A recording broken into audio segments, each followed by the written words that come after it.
Students, आज का हमारा टॉपिक है quotient law of exponents of rational numbers. Quotient law कहते हैं जो डिवीजन के लिए यूज होता है, और एक्सपोनेंट कहते हैं पावर को, या ऐसे हम इंडेक्स भी कहते हैं। और रैशनल नंबर्स ऐसे नंबर्स होते हैं जिन्हें हम p बाई क्यू की फॉर्म में लिख सकते हैं। किस तरह से? जैसे अगर हमारे पास नंबर्स हों 2 divided by 3, 1 divided by 9, -2 divided by 5, या 1, जैसे 1 को भी हम 1 डिवाइडेड बाई 1 लिख सकते हैं। तो इस तरह की फॉर्म में जो नंबर्स लिखे जा सकते हैं उन्हें हम रैशनल नंबर्स कहते हैं। तो जब हमारे पास दो रैशनल नंबर्स डिवाइड हो रहे होते हैं तो उनकी पावर्स पे क्या असर होता है, उससे रिलेटेड आज हमने लॉ डिस्कस करना है। इस लॉ के दो केसेस हैं। पहला केस है When bases are same but exponents are different। ठीक है, बेस क्या होती है ये देख लेते हैं।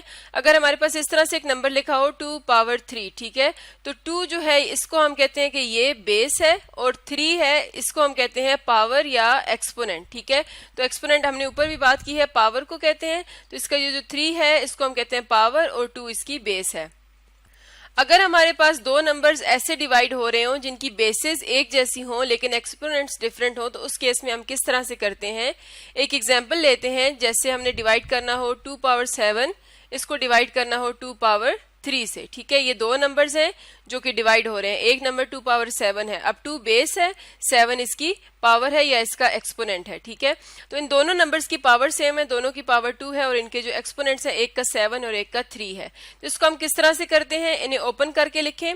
जो एक्सपोनेंट होता है ये आपको बताता है कि आपने बेस को कितनी बार लिखना है, ठीक है, और मल्टीप्लाई करना है। 2 इसको हम 7 टाइम्स लिखेंगे, 2 multiply by 2 multiply by 2 multiply by 2 multiply by 2 multiply by 2, 1 2 3 4 5 6 और 7 टाइम्स हमने 2 को लिख लिया।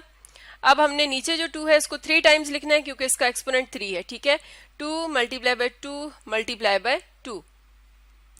अब यहाँ पे हम इसको सिंप्लीफाई कर सकते हैं। ये जो 2 है इसको इसके साथ कैंसिल कर सकते हैं, डिवाइड हो रहे हैं। ये 2 इसके साथ कैंसिल हो जाएगा और ये 2 इसके साथ कैंसिल हो जाएगा। तो हमारे पास कितने रह जाएंगे, 1 2 3 4। तो 4 टाइम्स 2 हमारे पास वापस रह जाएगा। इस तरह से इसे लिखेंगे और इसको हम शॉर्ट फॉर्म में लिख सकते हैं 2 पावर 4। इसका मतलब है कि 2 power 7 divided by 2 power 3 equal होता है 2 पावर 4 के। लेकिन अगर हम इसको डायरेक्टली इस तरह से लिखें कि 2 पावर 7, इसमें से जो नीचे वाला नंबर है उसकी पावर को हम माइनस कर लें, ठीक है, 7 माइनस 3 कर लें, तब भी हमारे पास 2 पावर 4 ही आता है। ठीक है, दोनों की बेस सेम है, इनकी पावर्स को या एक्सपोनेंट्स को हम माइनस कर लें तो हमारे पास तब भी वही आंसर आता है जो इसे एक्सपैंड करके या इसे ओपन करके सॉल्व करने से आता है। इसका मतलब है कि अगर हमारे पास दो नंबर्स डिवाइड हो रहे हैं और उनकी बेस सेम है तो हम बेस को कॉमन लेके उनकी जो पावर्स हैं उनके एक्सपोनेंट्स को माइनस करें तो हमारे पास आंसर पे कोई इफेक्ट नहीं होता।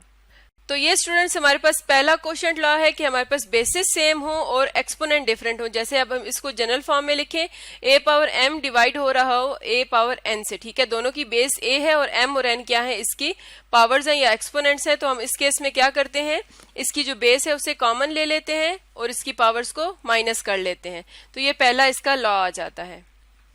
दूसरा लॉ देखते हैं, when bases are different but exponents are same. ठीक है, अब इस केस में हमारे पास बेसेस डिफरेंट होंगी लेकिन उनकी जो पावर्स होंगी वो सेम होंगी। इसकी एग्जांपल लेते हैं। जैसे अगर डिवाइड हो रहा हो 2 पावर 3 डिवाइड हो रहा हो 5 पावर 3 के साथ। ठीक है, अब इन दोनों की बेस, इसकी बेस 2 है, इसकी बेस 5 है, बेसिस डिफरेंट है लेकिन एक्सपोनेंट दोनों के सेम है जो कि 3 है।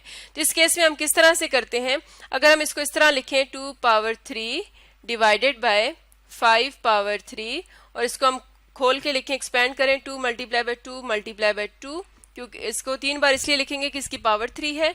इसी तरह 5 को भी 3 टाइम्स लिखेंगे, 5 मल्टीप्लाई बाय 5 मल्टीप्लाई बाय 5।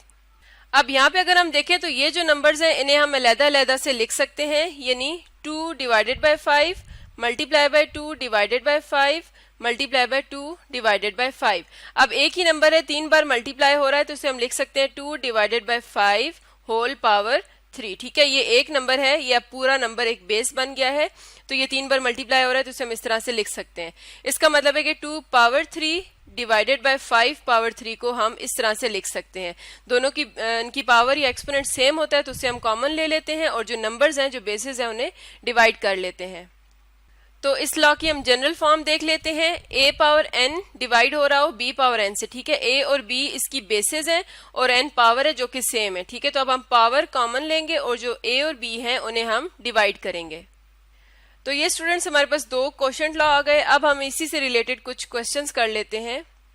सबसे पहले हमारे पास है 3 पावर 9 डिवाइडेड बाय 3 पावर 7। अब यहाँ पे देखें तो आपके पास जो बेसेस हैं वो सेम है, दोनों की बेस 3 है और इनकी जो पावर्स हैं, एक की 9 और एक की 7, तो एक्सपोनेंट्स डिफरेंट है। तो हमारे पास जो पहला लॉ था कि हमने उनकी बेस को कॉमन लेना है और उनके जो एक्सपोनेंट्स हैं उन्हें माइनस करना है। तो 9 माइनस 7 करेंगे तो हमारे पास क्या आ जाएगा, 3 पावर 2। इसको हम जब सिंप्लीफाई करें तो हमारे पास 3 पावर 2 आ जाता है। इसी तरह से नेक्स्ट देखें तो नेक्स्ट है -2 डिवाइडेड बाय 3 पावर 5 और ये डिवाइड हो रहा है -2 डिवाइडेड बाय 3 पावर 2। ठीक है, अब हमारे पास बेसिस सेम है और जो उनकी पावर्स हैं वो डिफरेंट है।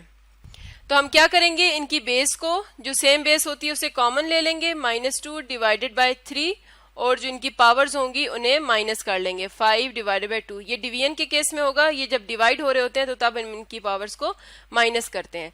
तो -2 डिवाइडेड बाय 3, इसकी पावर क्या आ जाएगी, 5 - 2 3। नेक्स्ट अगर देखें तो नेक्स्ट है 9 पावर 8 डिवाइडेड बाय 3 पावर 8। अब हमारे पास बेसिस डिफरेंट है, एक 9 है और एक 3 है और इनकी पावर सेम है जो कि 8 है।